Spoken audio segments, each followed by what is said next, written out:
Hello, मी श्रुती. बाहेर प्रचंड उकाडा आहे ना, त्याच्यामुळे मी आज कैरीचं पन्ह बनवणार आहे. मला खूप प्यायची इच्छा होती, म्हणून त्या दिवशी बाजारातून 3 कैऱ्या आणल्या आहेत.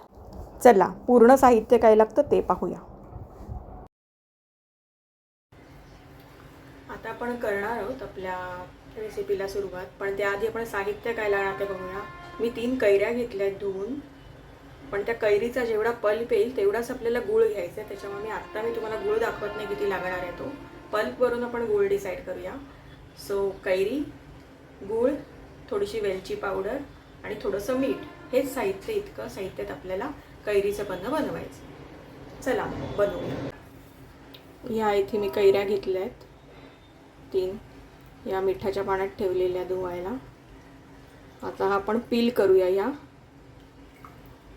ह्या कैऱ्या मी आता पील करते पीलरने आणि मग दाखवते तुम्हाला मी काय करते पुढे. ते असा आंबा घेतला आहे कैरीचा आणि असं हा पील करायचं. आता मी तुम्हाला ह्या पील झाल्यावर दाखवते फुल.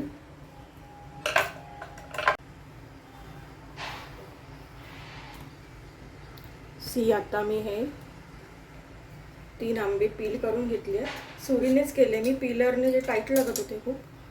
हे असे करून घ्यायचे आणि आता हे मी कापते आणि कापून मी ते उकडवून घेते.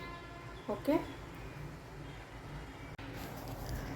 असे पील केलेल्या कैऱ्यांचे आपण काप करून घेतले आहेत, जे आपल्याला आता उकडायचे आहेत.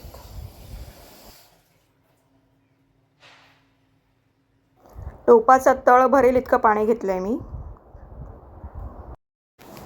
आता मी ते उकडून घेते.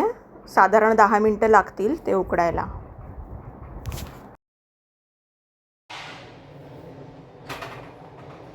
मी ठेवले आहेत गॅसवर.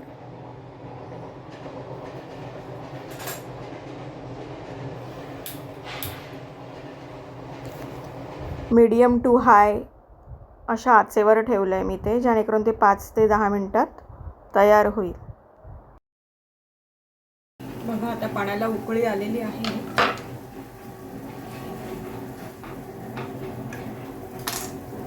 बघूया आता किती वेळ लागतो. माझ्या अंदाजाप्रमाणे 10 मिनिटात होतात. मी ही कैरी काढून बघितली आहे बाहेर. हा आंबा आता चांगला झाला आहे. जवळजवळ मला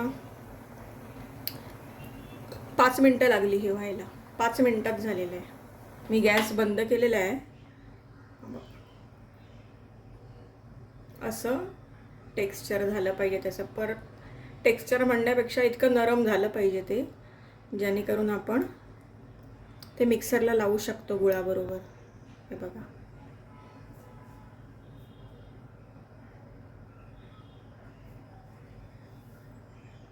स्ट्रेनर घेतलाय, एक टोप घेतलाय त्याच्याखाली, आणि हे जे आता मी उकडलेले आहेत ना कैऱ्या, ते त्याच्यात टाकते.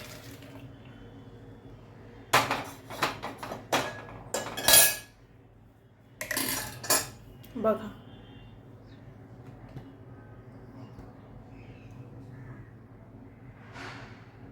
असं झालं. आता हे गार होऊ दे. पॅन फास्ट करते.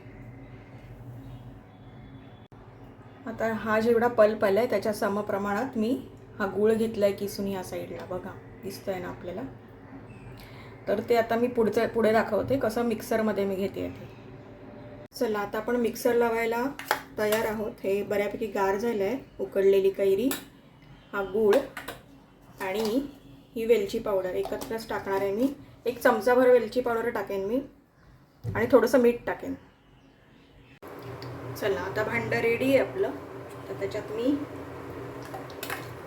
उकडलेली कैरी टाकली आहे.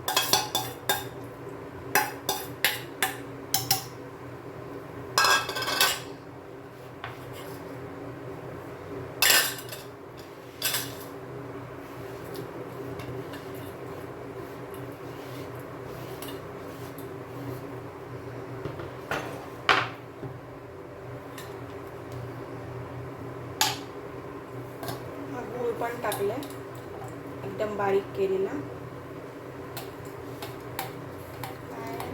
मिक्सरला कुठे इजा होता कामा नये, त्यासाठी आपण दक्षता घेतली पाहिजे.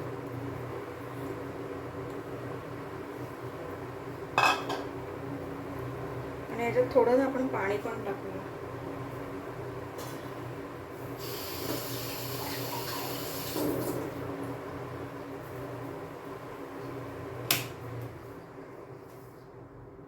थोडं पाणी किंचित, आणि हे पल्सेस मारून मारून करूया. थोडी वेलची पावडर,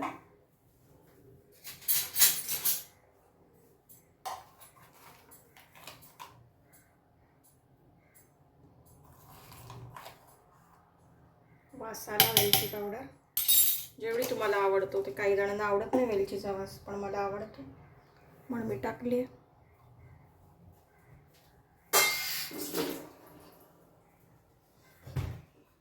आणि चवीला मीठ.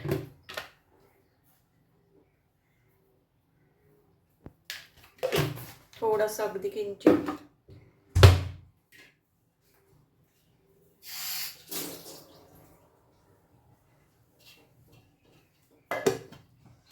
आपण पल्स मारून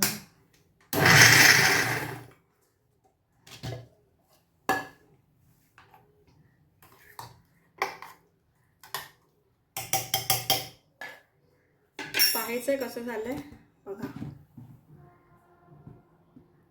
एका पल्समध्ये. Okay,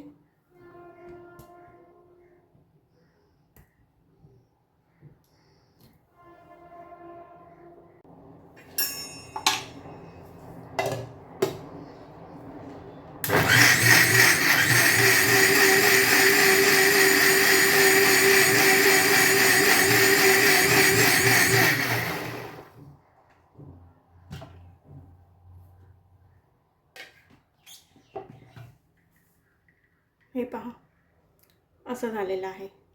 I think it's ready.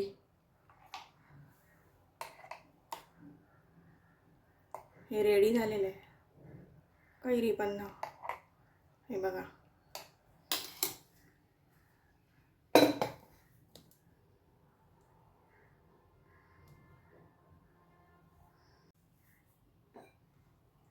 हे पहा, हे काहीसं असं झालं आहे त्याचं टेक्स्चर.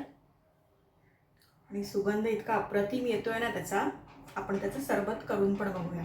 ओके, मी सब्जा भिजायला घातलेले थोड्या वेळापूर्वी, तेही टाकूया त्याच्यात. हा जो पल्प निघाला तो मी या जारमध्ये काढून ठेवला आहे, कारण मला फ्रीजमध्ये स्टोअर करायचं आहे. माझ्याकडे छोटा जार नाही आहे आता, तर मी या मोठ्या जारमध्येच ठेवला आहे. असे 2 चमचे भरून मी पल्प घेतला. माझ्यासाठी ज्यूस करायचा होता मला, म्हणजेच आमपन्ना, जे कैरी पन्ना करायचं होतं म्हणून. आणि त्याच्यात मी थोडे गार पाण्यामध्ये 3 बर्फ टाकले. 10 मिनटं भिजवलेला सब्जा टाकला आणि ते व्यवस्थित मिक्स केलं. अशा तऱ्हेने आपलं उन्हाळ्यात आपल्या शरीराला गारवा देणारं कैरीचं पन्हं तयार आहे.